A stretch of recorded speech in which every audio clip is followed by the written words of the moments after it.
So what exactly is Ram Charan sir doing in this? Talk to us about his transformation, sir. Sir అంటే ఈ character చేయడం అంత easy కదండి. 3-4 monthsలోనే మళ్ళీ transformation, అంటే cricketer to wrestling to another game ఒకటి ఉంది.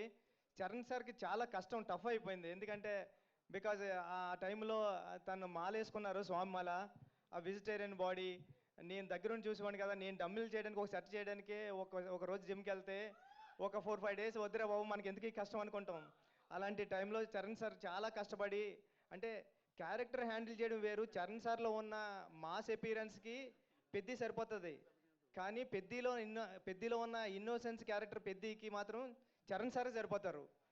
చరణ్ సార్ ఈ క్యారెక్టర్ చేయకపోతే పెద్ది ఎలా వస్తుందో నాకు ఇంకా టెన్షన్గా ఉండేది. థ్యాంక్ యూ చరణ్ సార్, ఇంత మంచి క్యారెక్టర్ మీరు నాకు సినిమాలో చేసి పెట్టినందుకు thank you so much sir. Thank you, love you sir.